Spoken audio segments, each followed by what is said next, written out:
मूसा ने 10 आज्ञाओं को क्यों तोड़ा? जब मिस्री सेना इजराइलियों को पकड़ने आ रही थी तो परमेश्वर ने लाल समुद्र को 2 भागों में बांट दिया, और जब इजराइलियों ने समुद्र को पार कर लिया तो मिस्री सेना को परमेश्वर ने लाल समुद्र में ही डुबाकर मार डाला। जब इजराइली मिस्र देश से निकल आए तो निर्गमन 32 में एक अजीब सी घटना हुई। और जब इजराइली सीने के जंगल में आए और मूसा 10 आज्ञाएं लेने के लिए सीने पर्वत पर गया तो इजराइलियों ने कुछ ऐसा किया जो वे पुराने नियम में कई बार करते रहे थे। जब मूसा को वापस आने में देर हुई तो इजराइली चिढ़ गए, उतावले हो गए। निर्गमन 32 का 1। जब लोगों ने देखा कि मूसा को पर्वत से उतरने में विलंब हो रहा है, तब वे हारून के पास इकट्ठे होकर कहने लगे, अब हमारे लिए देवता बना जो हमारे आगे आगे चले, क्योंकि उस पुरुष मूसा को जो हमें मिस्र देश से निकाल ले आया है हम नहीं जानते कि क्या हुआ। मूसा को सीने पर्वत पर परमेश्वर से आज्ञाएं लेने में 40 दिन और 40 रात का समय लगा। निर्गमन 24 का 18। तब मूसा बादल के बीच में प्रवेश करके पर्वत पर चढ़ गया, और मूसा पर्वत पर 40 दिन और 40 रात रहा। इजराइली अब और इंतजार नहीं कर पा रहे थे। वे इंतजार करके थक गए थे और बेचैन हो रहे थे, और अब वे उस व्यक्ति से घृणा कर रहे थे जो परमेश्वर की कृपा से उन्हें मिस्र की सैकड़ों वर्षों की गुलामी से छुड़ा लाया था। उसी मूसा के बारे में उन्होंने हारून से कहा कि वे नहीं जानते कि मूसा के साथ क्या हुआ है, और उन्होंने हारून से कहा कि वह उनके लिए एक मूर्ति बनाए जो उन्हें मार्ग दिखाए। तो अब इजराइली मूसा और परमेश्वर की जगह एक मूर्ति को देना चाहते थे, और इस तरह से इजराइली परमेश्वर की पहली 2 आज्ञाओं को तोड़ रहे थे। तो क्या थी ये 2 आज्ञाएं? निर्गमन 20 का 3 से 4। तू मुझे छोड़ दूसरों को ईश्वर करके ना मानना। तू अपने लिए कोई मूर्ति खोद कर ना बनाना, ना किसी की प्रतिमा बनाना जो आकाश में या पृथ्वी पर या पृथ्वी के जल में है। लेकिन इजराइलियों ने परमेश्वर की इन 2 आज्ञाओं को कितनी जल्दी भुला दिया। निर्गमन 32 का 2 से 4। हारून ने उनसे कहा, तुम्हारी स्त्रियों और बेटे बेटियों के कानों में सोने की जो बालियां हैं उन्हें उतारो और मेरे पास ले आओ। तब सब लोगों ने उनके कानों से सोने की बालियों को उतारा और हारून के पास ले आए। हारून ने उन्हें उनके हाथ से लिया और एक बछड़ा ढाल कर बनाया और टांकी से गड़ा। तब लोग कहने लगे, हे इज़राइल, तेरा ईश्वर जो तुझे मिस्र देश से छुड़ा लाया है वह यही है। कितने दुख की बात है कि हारून ने उनकी बातों को सुना और उनसे कहा कि वे उसके पास सोना लेकर आएं, और उसने उस सोने का एक बछड़ा बनाया। कनान जो वाचा की भूमि थी और परमेश्वर की कृपा से इजराइलियों को मिलने वाली थी, वहाँ के लोग भी इसी तरह की मूर्तियों की पूजा किया करते थे। तो इस बछड़े की मूर्ति बनाकर और उसे परमेश्वर की जगह देकर इजराइलियों ने यहोवा परमेश्वर का अपमान किया था, जिसने उन्हें मिस्र की गुलामी से छुड़ाया था। जो आदर और महिमा सच्चे परमेश्वर यहोवा को मिलनी चाहिए थी, वो आदर और महिमा वे इस सोने की मूर्ति को दे रहे थे। निर्गमन 32 का 5 से 6। यह देख के हारून ने उसके आगे एक वेदी बनवाई और यह प्रचार किया, कल यहोवा के लिए पर्व होगा। और दूसरे दिन लोगों ने भोर को उठकर होम बलि चढ़ाए और मेल बलि ले आए। फिर बैठकर खाया पिया और उठकर खेलने लगे। तो हारून ने ये घोषणा की कि यहोवा के लिए पर्व होगा, और अगले दिन वे होम बलि और मेल बलि ले आए। यहाँ पर ध्यान देने योग्य बात यह है कि इजरायली इस मूर्ति को अपने परमेश्वर यहोवा की जगह दे रहे थे, और इस मूर्ति को वे वैसे ही बलिदान चढ़ा रहे थे जो बलिदान सच्चे परमेश्वर यहोवा को चढ़ाया जाता था। जब परमेश्वर की बताई आज्ञाओं में लोग मिलावट कर देते हैं तो नए धर्म बनते हैं जो इंसान के बनाए हुए होते हैं, ना कि परमेश्वर की तरफ से। जब मसीहत के साथ इंसानों के बनाए हुए रीति रिवाज मिक्स हो जाते हैं तो फिर वो सच्ची मसीहत नहीं रहती। आज के समय में भी बहुत सी चर्चों ने अपने खुद के ही रीति रिवाज बना रखे हैं जो सच्ची मसीहत से मेल नहीं खाते, जो प्रेरितों द्वारा सिखाई गई मसीहत से मेल नहीं खाते, और ऐसे चर्च बहुत से लोगों की ठोकर का कारण बनते हैं। जैसे कि आजकल की चर्चों में होता है, वहाँ पर चिन्हों और चमत्कारों पर ज्यादा जोर दिया जाता है, न कि बाइबल के वचन समझाने पर। ऐसी चर्चों के पास्टर लोगों को भावनात्मक और शारीरिक तौर पर जोश दिलाते हैं, जिससे वे इधर उधर गिरते हैं, अजीब अजीब हरकतें करते हैं, पागलों की तरह चिल्लाते हैं, जो बाइबल के अनुसार नहीं है। और ऐसे लोगों का तो उद्धार भी नहीं हुआ होता जो ये सब काम करते हैं। ऐसी चर्चों के पास्टर चिन्हों और चमत्कारों पर ज्यादा जोर देते हैं ताकि उनकी चर्च में ज्यादा से ज्यादा भीड़ इकट्ठी हो सके और वे ज्यादा से ज्यादा पैसे कमा सके। ऐसी चर्चों में 3 से 4 घंटे की मीटिंग में केवल 2 से 3 मिनट के लिए ही बाइबल के वचन पढ़े जाते हैं, बाकी का समय तो चिन्हों और चमत्कारों में ही निकल जाता है। ऐसी चर्चों में पास्टर बाइबल का गहराई से अध्ययन नहीं कराते, तो इस बात को जांचिए कि कहीं आप भी ऐसी ही किसी चर्च का हिस्सा तो नहीं बन गए हैं जहां परमेश्वर के वचन पर कम और चिन्हों और चमत्कारों पर ज्यादा ध्यान दिया जाता है। कहीं आपके लिए भी मसीहत एक धर्म तो नहीं बन गई है। तो ये लोग अब इस मूर्ति को परमेश्वर की जगह दे रहे थे और इस मूर्ति को वैसे ही होम बलि और मेल बलि चढ़ाने वाले थे जैसे ये यहोवा परमेश्वर को चढ़ाते थे। और जैसा कि निर्गमन 32 के 6 में लिखा है कि दूसरे दिन लोगों ने सुबह उठकर होम बलि चढ़ाए और मेल बलि ले आए, फिर बैठकर खाया पिया और उठकर खेलने लगे। तो इससे हमें पता चलता है कि इन लोगों ने परमेश्वर से मुंह मोड़ लिया था, परमेश्वर का इनकार कर दिया था, और ये लोग वही हरकतें करने लगे थे जो कनान देश के लोग अपने झूठे देवी देवताओं की पूजा करते समय करते थे, जैसे कि शराब और व्यभिचार। पौलुस ने कुरिन्थियों की कलीसिया को चेतावनी देने के लिए इसी घटना के बारे में बताया था। पहला कुरिन्थियों 10 का 2 से 7। और सब ने बादल में और समुद्र में मूसा का बपतिस्मा लिया, और सब ने एक ही आत्मिक भोजन किया, और सब ने एक ही आत्मिक जल पिया, क्योंकि वे उस आत्मिक चट्टान से पीते थे जो उनके साथ साथ चलती थी, और वह चट्टान मसीही था।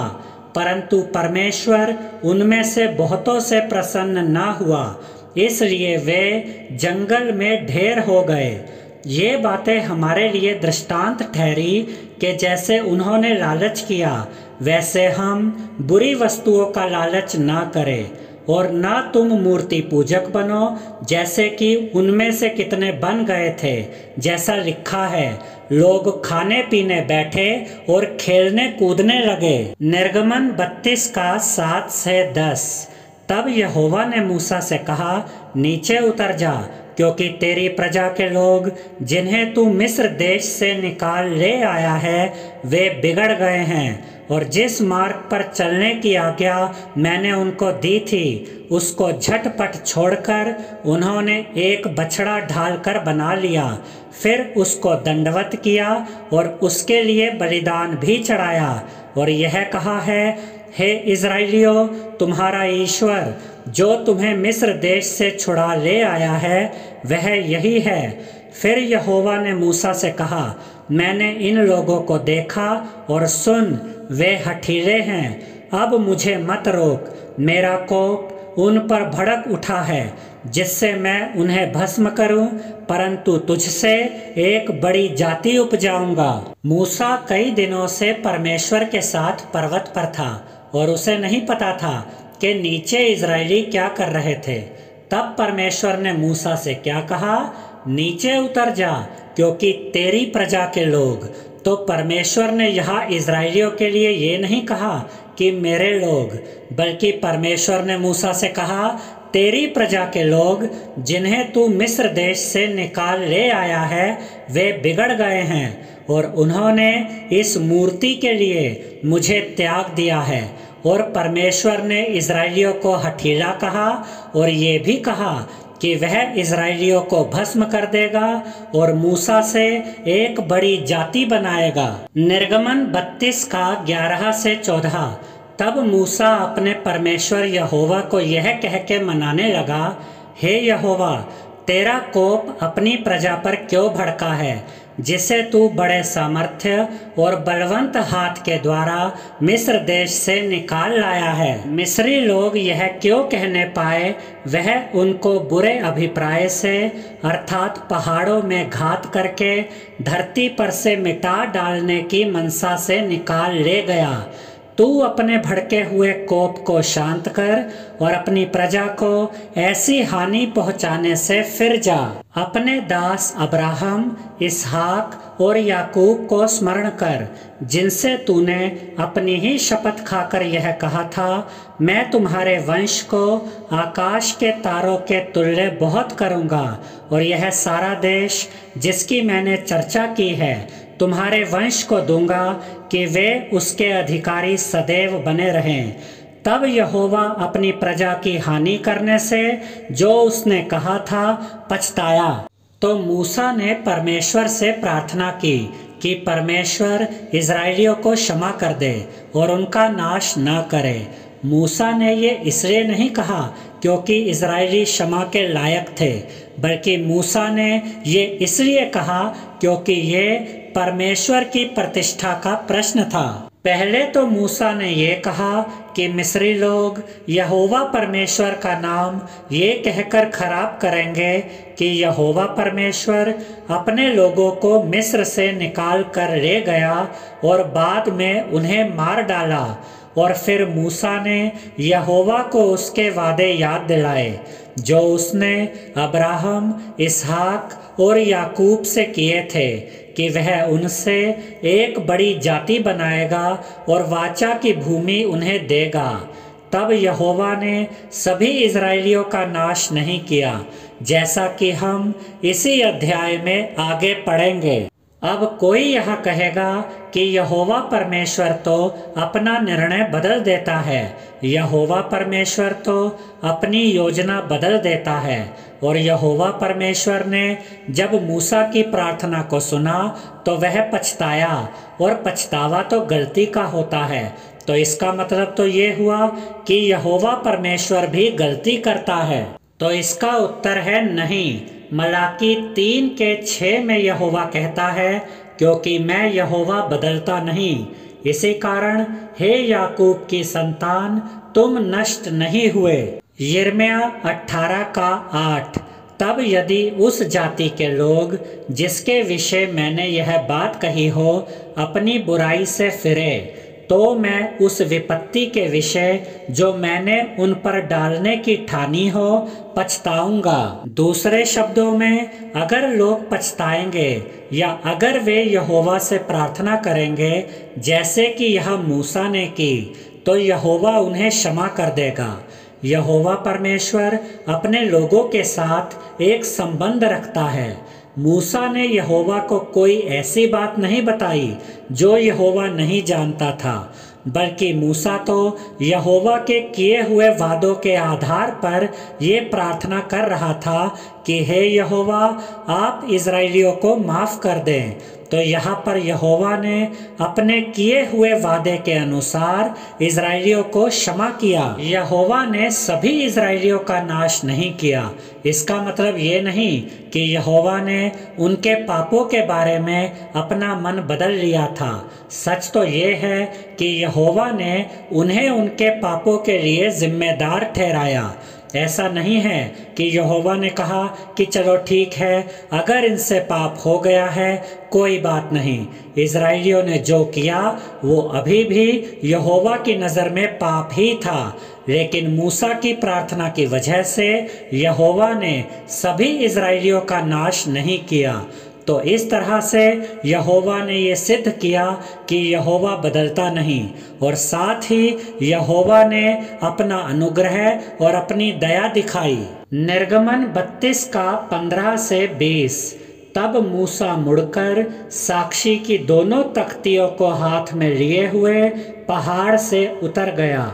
उन तख्तियों के इधर और उधर दोनों ओर लिखा हुआ था, और वे तख्तियाँ परमेश्वर की बनाई हुई थी, और उन पर जो खोद कर लिखा हुआ था वह परमेश्वर का लिखा हुआ था। जब यहोशू को लोगों के कोलाहल का शब्द सुनाई पड़ा, तब उसने मूसा से कहा, छावनी से लड़ाई का सा शब्द सुनाई देता है। उसने कहा, यानी कि मूसा ने कहा, यह जो शब्द है वह न तो जीतने वालों का है और न हारने वालों का है। मुझे तो गाने का शब्द सुनाई पड़ता है।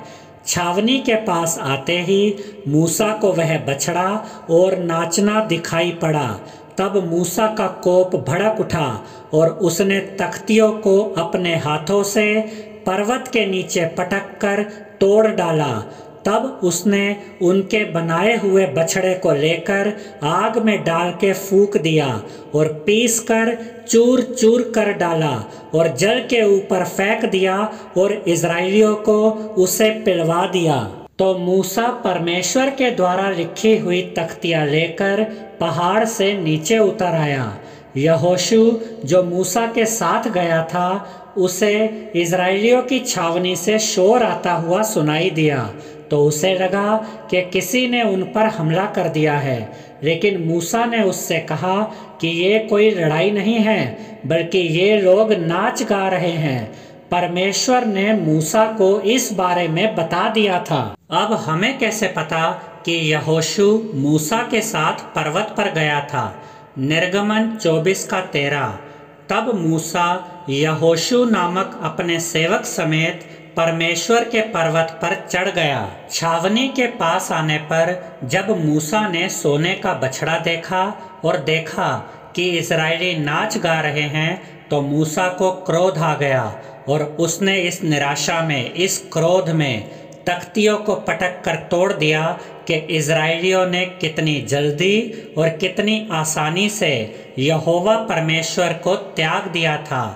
तब उसने सोने के बछड़े को जलाकर चूर चूर कर डाला और पानी के ऊपर फेंक दिया और इज़राइलियों को पिला दिया, यानी कि इज़राइलियों ने अपने पाप को पिया। निर्गमन 32 का 21 से 24।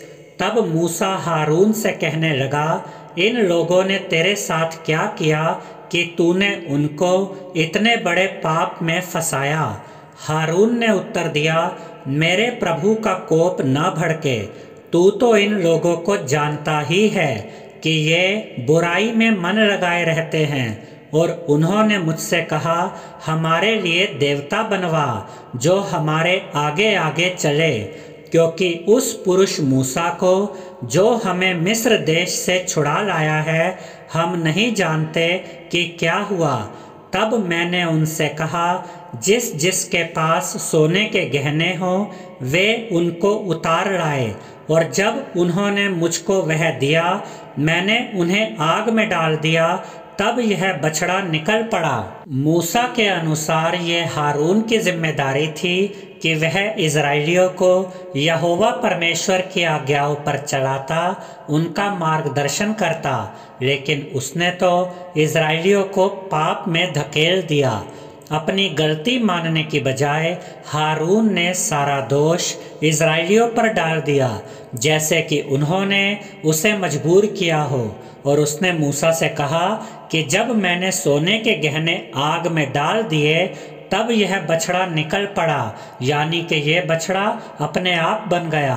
तो हारून मूसा को ये बताने की कोशिश कर रहा था कि ये सोने का बछड़ा चमत्कारिक रूप से अपने आप बन गया था, उसने तो केवल सोने को आग में डाला था। निर्गमन 32 का 25 से 29। हारून ने उन लोगों को ऐसा निरंकुश कर दिया था कि वे अपने विरोधियों के बीच उपहास के योग्य हो गए। उनको निरंकुश देखकर मूसा ने छावनी के निकास पर खड़े होकर कहा, जो कोई यहोवा की ओर का है वह मेरे पास आए। तब सारे लेवी उसके पास इकट्ठे हुए।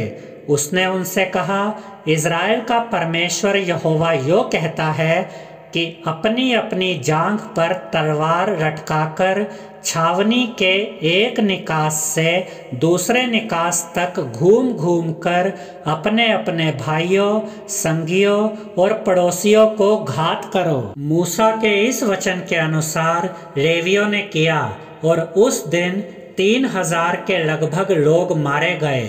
फिर मूसा ने कहा, आज के दिन यहोवा के लिए अपना याजक पद का संस्कार करो, वरन अपने अपने बेटों और भाइयों के भी विरुद्ध होकर ऐसा करो, जिससे वह आज तुमको आशीष दे। मूसा इस बात को समझ गया था कि अब इजरायली किसी के नियंत्रण में नहीं थे, यानी अब वे आउट ऑफ कंट्रोल हो गए थे।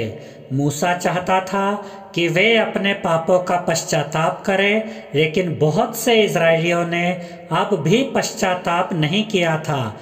इसलिए मूसा ने कहा, जो कोई यहोवा की ओर का है वह मेरे पास आए। और जब लेवी उसके पास इकट्ठे हो गए तो मूसा ने उन्हें परमेश्वर की आज्ञा सुनाई कि वे जाकर उन इजरायलियों को मार डाले जो अभी भी मूर्ति पूजा कर रहे थे और अनैतिक काम कर रहे थे। और उस दिन 3000 लोग मारे गए। पाप कोई मजाक नहीं है, पाप मृत्यु लेकर आता है। रोमियो 6 का 23। क्योंकि पाप की मजदूरी तो मृत्यु है, परंतु परमेश्वर का वरदान हमारे प्रभु मसीह यीशु में अनंत जीवन है। याकूब 1 का 15। फिर अभिलाषा गर्भवती होकर पाप को जनती है, और पाप जब बढ़ जाता है तो मृत्यु को उत्पन्न करता है। निर्गमन 32 का 30 से 32। दूसरे दिन मूसा ने लोगों से कहा, तुमने बड़ा ही पाप किया है। अब मैं यहोवा के पास चढ़ जाऊंगा। संभव है कि मैं तुम्हारे पाप का प्रायश्चित कर सकूं। तब मूसा यहोवा के पास जाकर कहने लगा, हाय हाय, उन लोगों ने सोने का देवता बनवाकर बड़ा ही पाप किया है। तो भी अब तू उनका पाप क्षमा कर, नहीं तो अपनी लिखी हुई पुस्तक में से मेरे नाम को काट दे।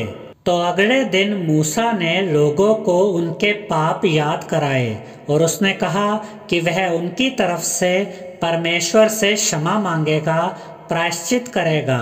मूसा ने परमेश्वर के सामने इजरायलियों के पाप को स्वीकार किया और उनके लिए क्षमा मांगी। और मूसा ने परमेश्वर से ये भी कहा कि हे परमेश्वर, अगर तू उन्हें क्षमा नहीं करता तो उनके स्थान पर मेरा नाश कर दे। मूसा उन इजरायलियों के लिए अपने प्राण देने को तैयार था जिन्होंने परमेश्वर के विरुद्ध पाप किया था। निर्गमन 32 का 33 से 35। यहोवा ने मूसा से कहा, जिसने मेरे विरुद्ध पाप किया है उसी का नाम मैं अपनी पुस्तक में से काट दूंगा। अब तू जाकर उन लोगों को उस स्थान में ले चल जिसकी चर्चा मैंने तुझसे की थी। देख, मेरा दूत तेरे आगे आगे चलेगा, परंतु जिस दिन मैं दंड देने लगूंगा उस दिन उनको इस पाप का भी दंड दूंगा। अतः यहोवा ने उन लोगों पर विपत्ति डाली क्योंकि हारून के बनाए हुए बछड़े को उन्होंने बनवाया था।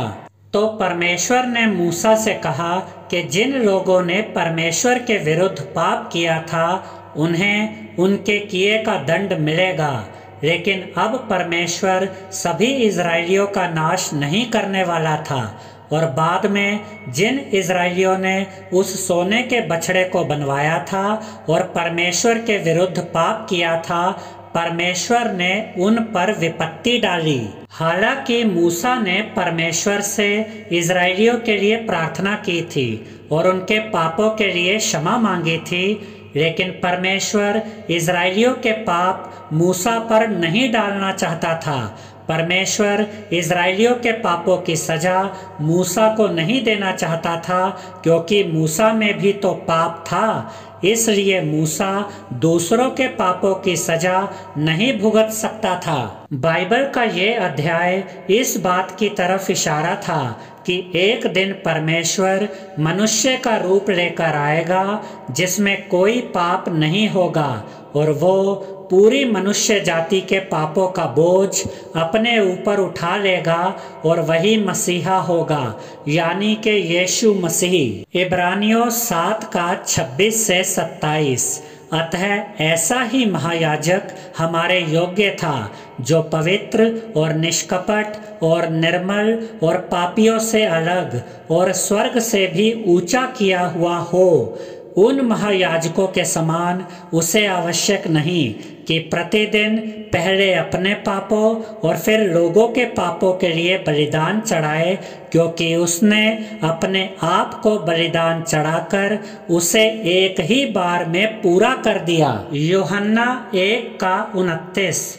दूसरे दिन उसने यीशु को अपनी ओर आते देखकर कहा, देखो, यह परमेश्वर का मेमना है जो जगत का पाप उठा ले जाता है।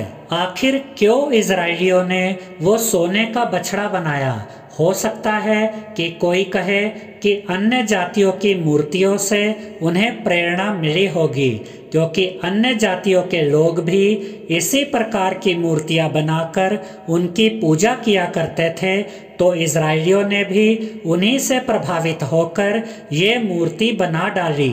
लेकिन इजराइली यहोवा की पहली 2 आज्ञाओं को कैसे भूल गए? निर्गमन 20 का 3 से 4।